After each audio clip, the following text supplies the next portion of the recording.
नमस्कार, आप देख रहे हैं आज तक डिजिटल और मैं हूं आपके साथ अनूप आकाश वर्मा और मेरे साथ हैं क्राइम तक के एसोसिएट एडिटर चिराग गोठी।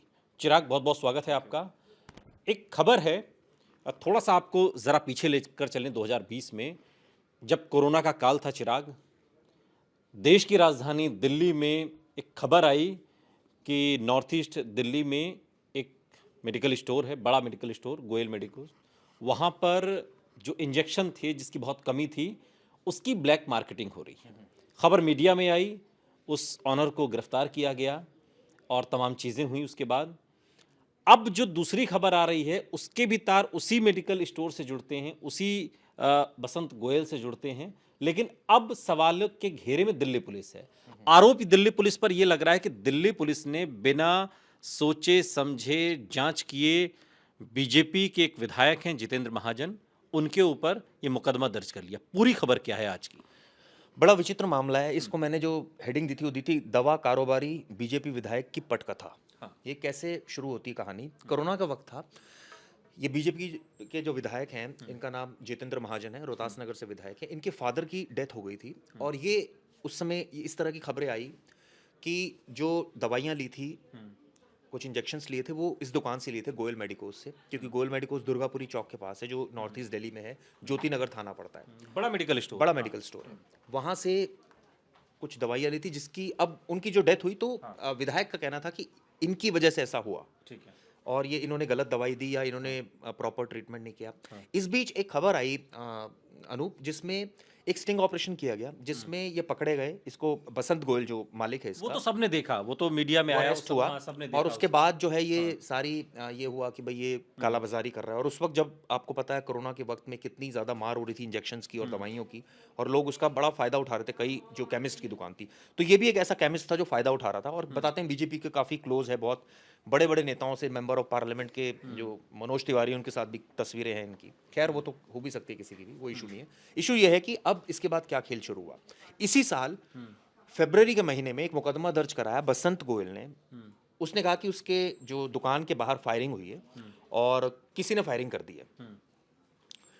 जांच हुई, दिल्ली पुलिस ने मुकदमा दर्ज किया। पहले तो सवाल दिल्ली पुलिस से था कि भाई आपने मुकदमा कैसे दर्ज कर दिया। फिर पुलिस कहती है अब हम मुकदमा नहीं दर्ज करें तो आप हमें बोलते हैं, अब हमने कर दिया तो इशू है। इशू ये नहीं है, इशू ये है कि आप गलत मुकदमा तो दर्ज नहीं करेंगे ना।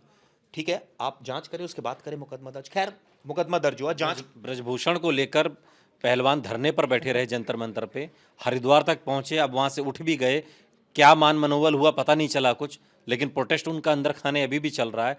ब्रजभूषण पर तो एफआईआर करने में दिल्ली पुलिस के तोते उड़ गए, सुप्रीम कोर्ट जाना पड़ा और वहां उसके बाद ये स्थिति बनी, मुकदमा दर्ज हो गया, उसके बाद भी क्या हुआ पता नहीं।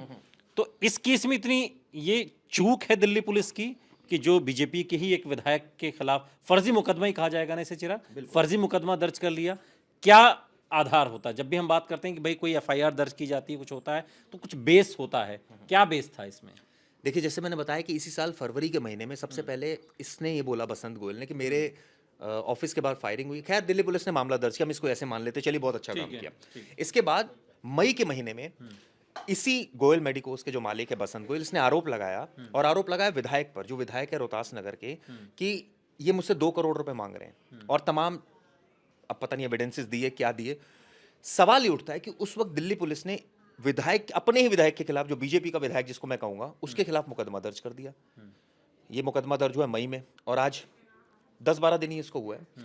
आज जो इन्वेस्टिगेशन सामने आई, कल जो इन्वेस्टिगेशन हुई, उसमें पता लगा जी, पहला मुकदमा जो बसंत गोयल ने कहा था मेरे घर के बाहर फायरिंग हुई, केमिस्ट शॉप के बाहर फायरिंग हुई, वो भी गलत था।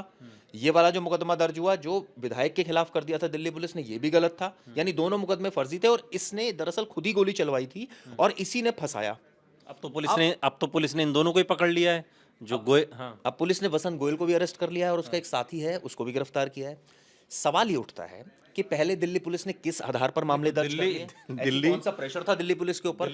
और विधायक के खिलाफ मामला दर्ज करना तो मतलब आपको भाई जांच करके ही करते। नहीं, मुकदमा तो किसी के भी खिलाफ दर्ज हो सकता है, विधायक हो चाहे सांसद हो, लेकिन सवाल ये है कि ये क्या गलती है जिसका भूल सुधार अब दिल्ली पुलिस ने किया है, या जो पहले गलती हुई उसका खामियाजा जो जो जितेंद्र महाजन ने भुगता, कम से कम मानहानि का तो भुगता ही। बिल्कुल, क्योंकि सवाल ये उठता है कि दिल्ली पुलिस, जैसे आपने शुरुआत में कहा ब्रिजभूषण के केस में कितना ज़्यादा लेट लतीफ़ी हुई, इस केस में एकदम मामला दर्ज कर लिया। सवाल ये है अनूप कि मामला कैसे दर्ज कर लिया, कौन पुलिस वाले थे जिन्होंने मामला किसके प्रेशर में दर्ज कर लिया। और यूजुअली ये होता है दिल्ली में, अगर किसी विधायक के खिलाफ मामला दर्ज करना हो तो कई बार मल्टीपल भाई सीनियर ऑफिसर से भी बात होती है, उनको बताया जाता है कि भाई ऐसे ऐसे मामला है। और ये दिल्ली का नहीं, सिटिंग, आम आदमी पार्टी वाले तो परेशान रहते हैं भाई, हमारे तो सारे विधायकों के खिलाफ ऐसी हाँ, यहाँ तो बीजेपी के खिलाफ ही कर लिया, जिसके मुझे लगता है शायद स्ट्रेंथ 7 या 8 है दिल्ली में। हाँ, 8 हाँ, विधायक 8 विधायक हैं। तो और एक तरह से देखा जाए बैक ऑफ द माइंड तो सरकार किसकी है भाई, दिल्ली पुलिस किसके अंडर आती है, गृह मंत्रालय, सरकार बीजेपी की। तो लोग ये कह रहे हैं कि बीजेपी के खिलाफ कैसे मामला दर्ज कर लिया, आम आदमी पार्टी के विधायक के खिलाफ करते तो एक भाई कॉमन एक समझ में भी आ रहा हाँ, था। ठीक है, नहीं। लेकिन सवाल ये उठता है अनु कि ये केस जब दर्ज हुआ तो क्या बिना जांच के दर्ज हो गया? आपने चलिए मैं मानता हूँ एक बार मुकदमा आपने कर भी लिया, नहीं, चलिए क्योंकि जिस जिस मेडिकल स्टोर गोयल की शिकायत पर दर्ज, उसका तो अपना ही बैकग्राउंड सवालों के घेरे में, वो तो कोरोना काल में पूरे देश ने देखा किस तरीके से पता चलना वो चाहिए ब्लैक ना। मार्केटिंग कर रहा था। और उसके बाद तो कहने का मतलब ये है कि ये चूक पुलिस से हुई कैसे, सिर्फ इसका लब्बो-लुआब ये है कि पहले चूक हुई, पहले आपने गलती की, पहले आपने फर्जी मुकदमा दर्ज किया, बाद में आपने फिर उस चीज़ को सुधार किया और जो उसके अंदर जिन एक्यूज थे उनके तो ये चूक तो है ना कहीं ना कहीं। इसको आप चूक कह लीजिए या इसको कह लीजिए कि आपकी बड़ी अच्छी सेटिंग थी तो आपने मुकदमा दर्ज करा दिया, दो ही बातें हो सकती है। या फिर मान लीजिए सेटिंग भी नहीं थी, चूक भी नहीं थी, और आप रैंडमली कंप्लेंट गई और किसी अधिकारी को ऐसा लगा कि नहीं इसमें मामला तो बनता है, और उसने मामला अपने अपने विवेक पर दर्ज करवा दिया। कैसे दर्ज होता है, दर्ज मामला कैसे होता है? मान लीजिए कोई भी है किसी के घर के बाहर, इसी खबर से जोड़ते हैं, जो लोग देख रहे हैं वो समझ भी लें इस बात को, किसी के घर के बाहर कोई फायरिंग हो गई और उसमें शक जता दें कि भाई फला आदमी ने फायरिंग की है, चाहे वो कोई भी हो, विधायक हो, सांसद हो, मंत्री हो, क्या ऐसे ही दर्ज होता है मामला? देखिए यूजुअली जब इस तरह की कॉल आती है कि भाई फायरिंग हो गई तो पुलिस देखती है आसपास खोखे गिरे या नहीं गिरे उसके जो फायर हुआ है, और इस केस में हुआ था गिरे थे। अब वो ये चेक करना था कि भाई किसने चलाई गोली, किसके कहने पे चलाई गोली और किसके इशारे पर चलाई गोली। तो अब इन्वेस्टिगेशन में ये बात आएगी वो तो लेकिन इनिशियली पुलिस इस तरह के केसेस दर्ज कर लेती है।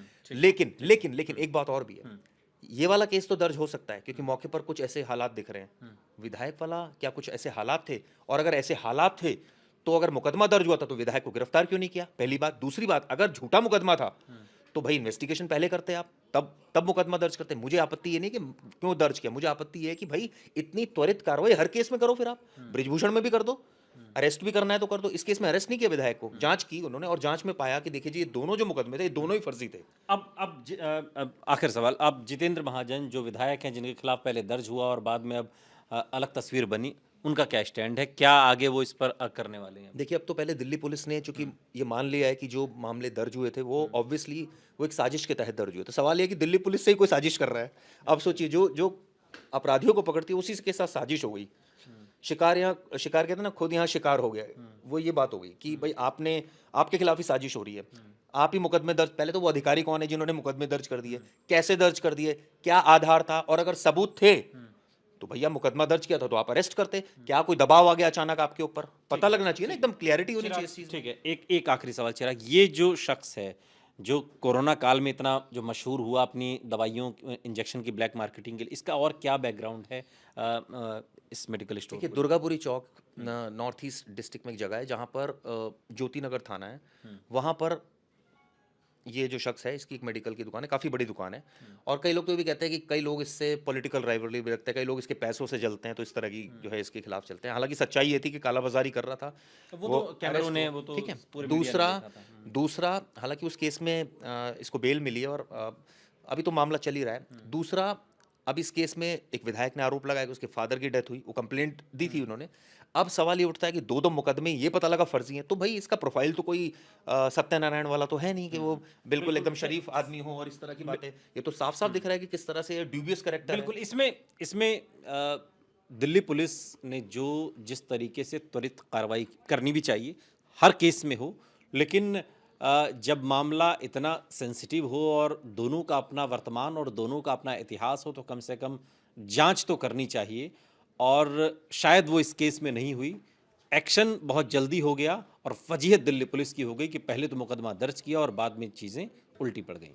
बहुत बहुत शुक्रिया चिराग इस तमाम जानकारी के लिए आपका। यहाँ रुक रहे हैं लेकिन आप कहीं जाइएगा नहीं, बने रहिए हमारे साथ, देखते रहिए आज तक डिजिटल।